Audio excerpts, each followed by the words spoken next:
Assalamualaikum warahmatullahi wabarakatuh. Perkenalkan, nama saya Almasur Surahayu dari kelas 1C S1 Keperawatan. Saya akan menjelaskan tentang hakikat ibadah. Tujuan diciptakannya manusia di muka bumi ini yaitu untuk beribadah kepada Allah Subhanahu wa taala. Ibadah dalam pengertian yang komprehensif menurut Syaikh Islam Ibnu Taimiyah adalah sebuah nama yang mencakup segala sesuatu yang dicintai dan dihargai oleh Allah Subhanahu wa taala, berupa perkataan atau perbuatan, baik amalan batin ataupun amalan dohir atau nyata. Adapun hakikat ibadah, yaitu ibadah adalah tujuan hidup kita, seperti yang terdapat dalam surat Az-Zariyat ayat 56 yang menunjukkan tugas kita sebagai manusia adalah untuk beribadah kepada Allah Subhanahu wa taala. Nah, yang kedua yaitu hakikat ibadah itu adalah melaksanakan apa yang Allah ciptakan dan ridhoi dengan penuh ketundukan dan perendahan diri kepada Allah Subhanahu wa taala. Yang ketiga yaitu ibadah akan terwujud dengan cara melaksanakan perintah Allah dan meninggalkan larangannya. Yang keempat yaitu hakikat ibadah sebagai cinta. Yang keenam, jihad di jalan Allah atau berusaha sekuat tenaga untuk meraih segala sesuatu yang dicintai oleh Allah. Nah, yang keenam yaitu takut. Apa sih maksud dari takut itu? Yaitu tidak merasa sedikit pun ketakutan kepada segala bentuk dan jenis makhluk melebihi ketakutannya kepada Allah Subhanahu wa taala. Seperti secara etimologi, konsep ibadah secara etimologis adalah kata dasar dari masdar, yaitu abda ya budi batatan, yang artinya mengabdi atau mengembangkan diri menurut para pakar bahasa Arab seperti Ibnu Madur Al-Priki. Asal makna dari ibadah adalah tunduk dan menghinakan diri, atau al-hudu'u watazalul, atau kepatuhan dengan rasa tunduk. At-tahah ma'alul hudu'i. Dalam konteks ini adalah Allah Subhanahu wa taala disebut ma'bud, yaitu zat yang diibadahi atau disembah atau sembahkan. Sedangkan manusia disebut abdun atau abid, artinya orang yang mengabdi beribadah atau menyembah, jamaknya ba. Nah, sehingga ada istilah dalam Al-Quran ibda ar-Rahman, yang artinya hamba-hamba Allah yang penyayang, seperti yang banyak tercantum dalam Al-Quran. Sebagai contoh dalam surat Al-Fatihah ayat 5, yang artinya hanya Engkaulah yang kami sembah dan hanya kepada Engkaulah kami meminta pertolongan.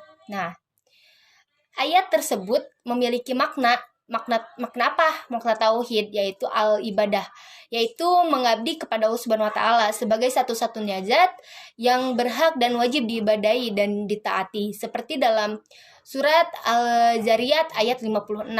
Allah Subhanahu wa taala berfirman, yang artinya, dan aku tidak menciptakan jin dan manusia melainkan supaya mereka beribadah atau menyembah kepadaku. Dari ayat tersebut dinyatakan bahwa Allah Subhanahu wa taala memberitahukan bahwa hikmah penciptaan jin dan manusia adalah agar mereka melaksanakan ibadah hanya kepada Allah Subhanahu wa taala. Nah, tidak membutuhkannya karena tergantung kepada Allah.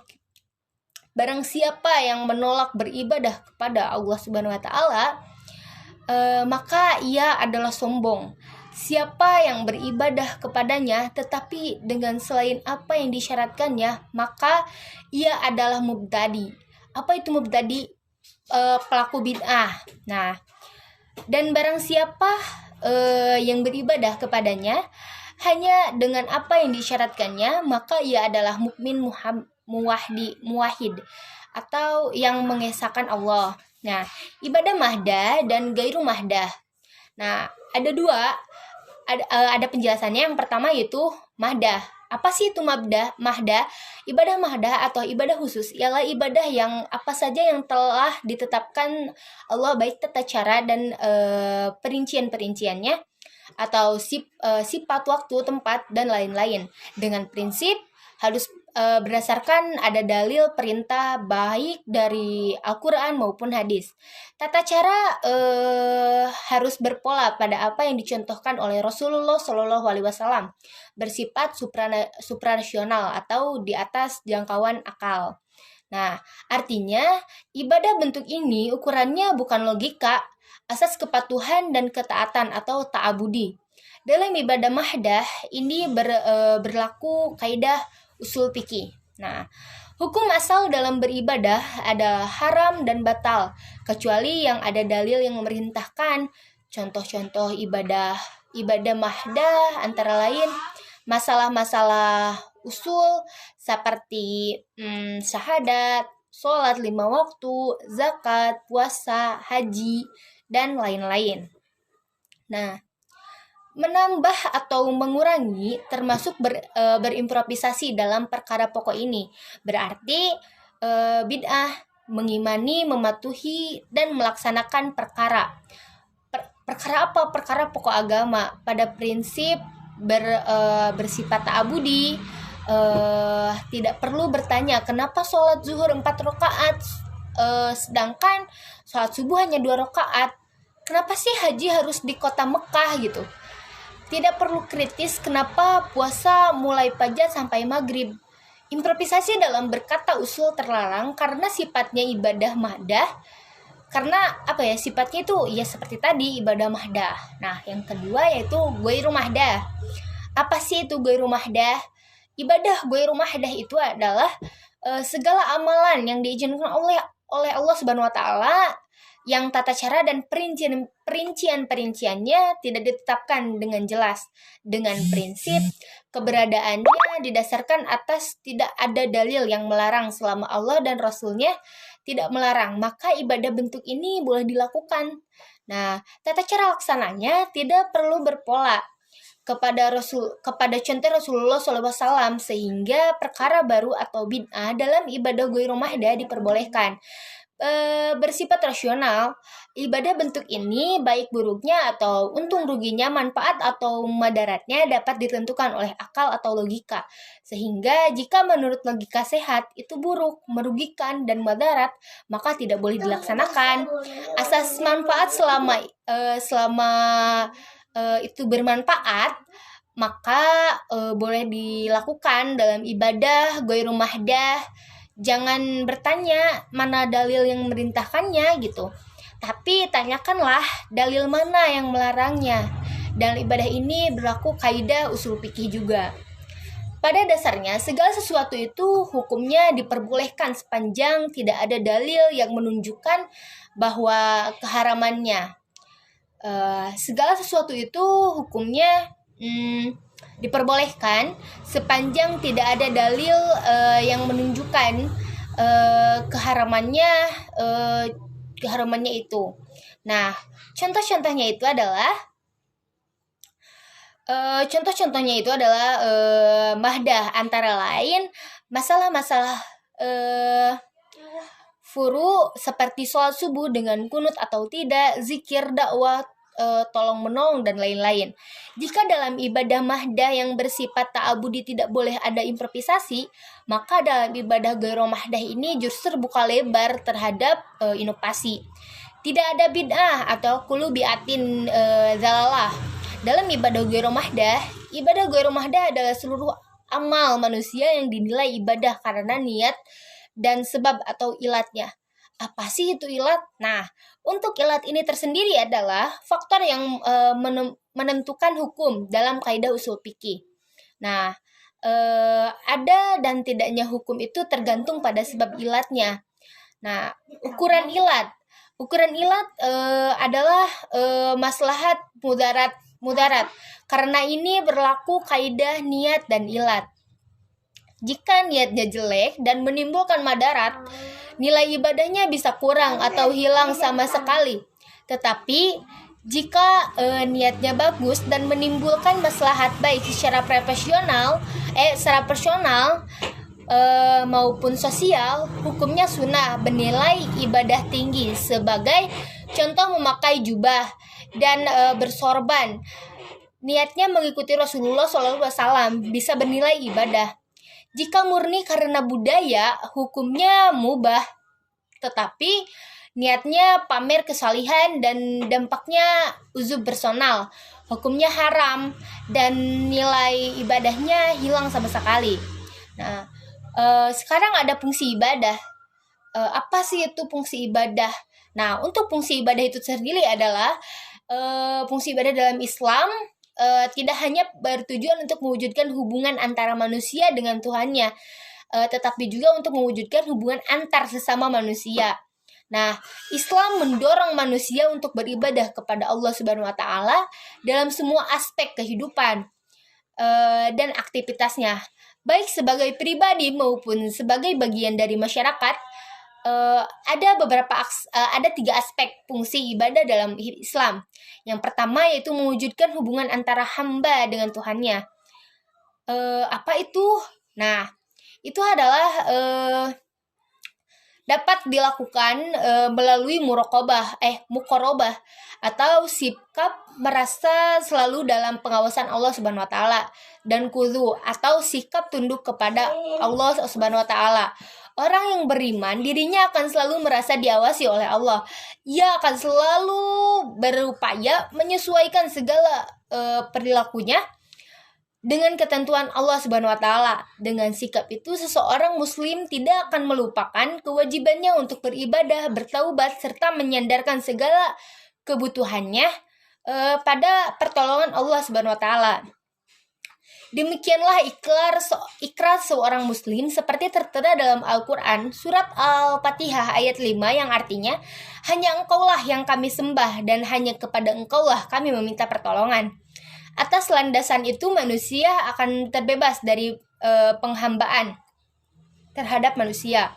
Nah, harta dan hawa nafsu mendidik mental dan menjadikan manusia ingat akan kewajibannya.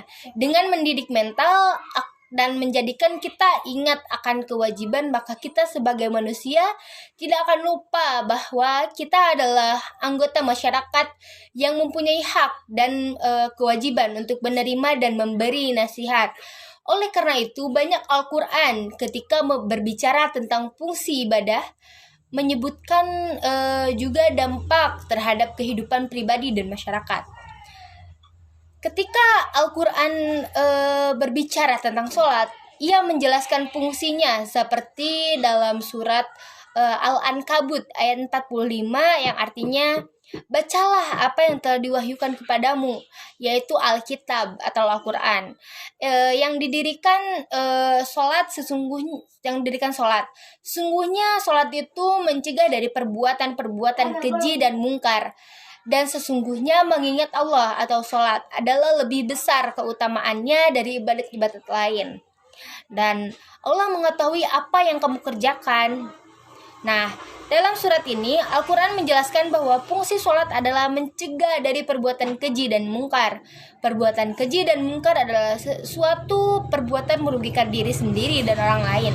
Maka dengan sholat diharapkan manusia dapat mencegah dirinya. Nah, dari perbuatan apa sih dari perbuatan yang merugikan tersebut? Nah, yang ketiga yaitu melatih diri untuk berdisiplin.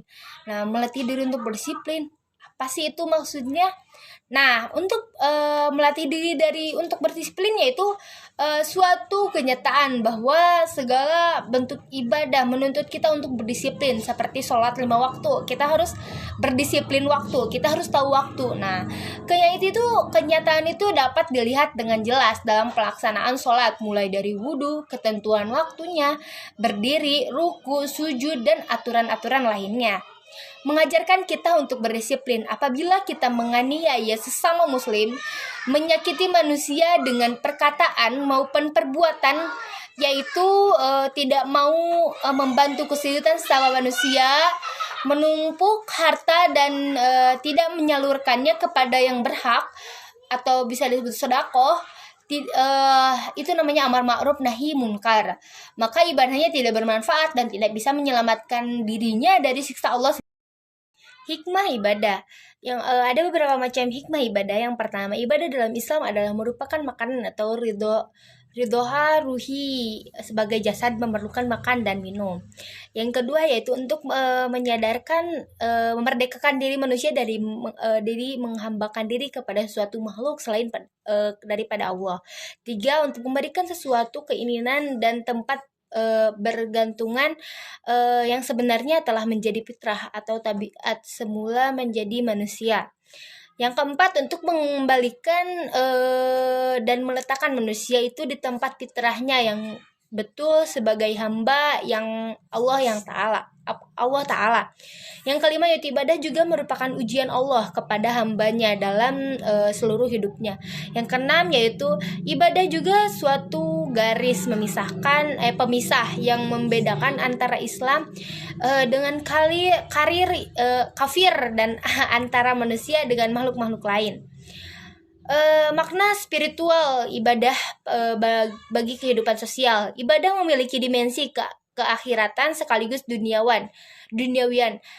Ibadah dalam ajaran Islam hanya dimaksud dalam kerangka hubungan dengan Allah semata, tetapi juga mengandung dimensi sosial yang tinggi bagi para pemeluknya. Semua bentuk ibadah memiliki makna sosial masing-masing sebagaimana dijelaskan sebagai berikut. Yang pertama, ibadah sholat. Yaitu kandungan sosial dari ibadah sholat adalah bahwa sholat mengerjakan makna persaudaraan dan persatuan manusia yang begitu tinggi. Ketika melaksanakan sholat di masjid 5 kali dalam sehari, maka sesungguhnya ibadah tersebut tengah menghimpun penduduk 5 kali sehari. Dalam aktivitas tersebut, mereka saling mengenal, saling berkomunikasi, dan saling menyatukan hati. Mereka sholat di belakang seorang imam, mengadu kepada Tuhan yang satu,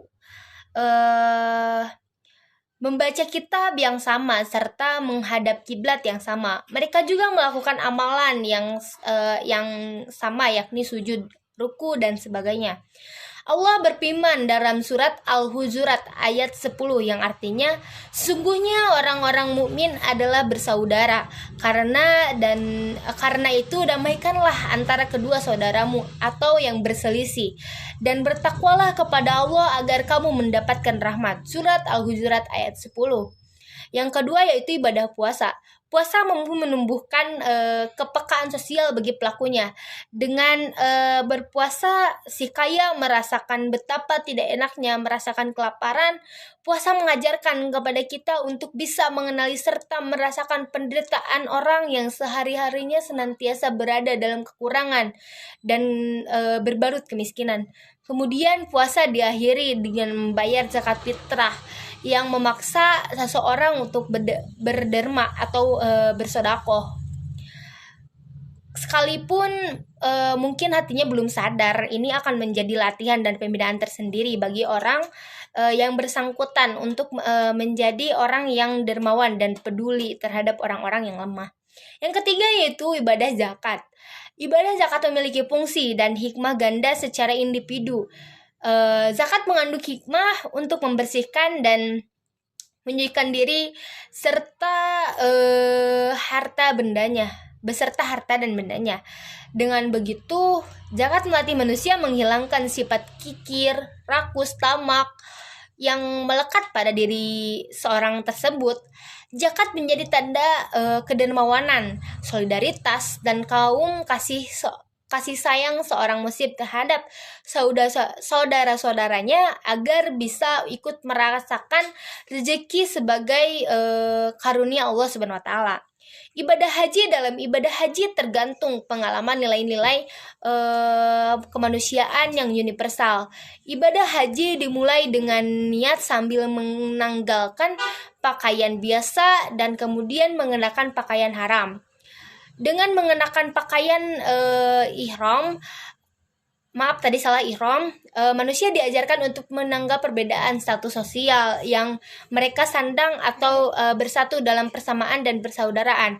Pada saat melaksanakan ihram, seseorang dilarang menyakiti binatang, dilarang membunuh, menumpahkan darah, serta dilarang mencabut pepohonan.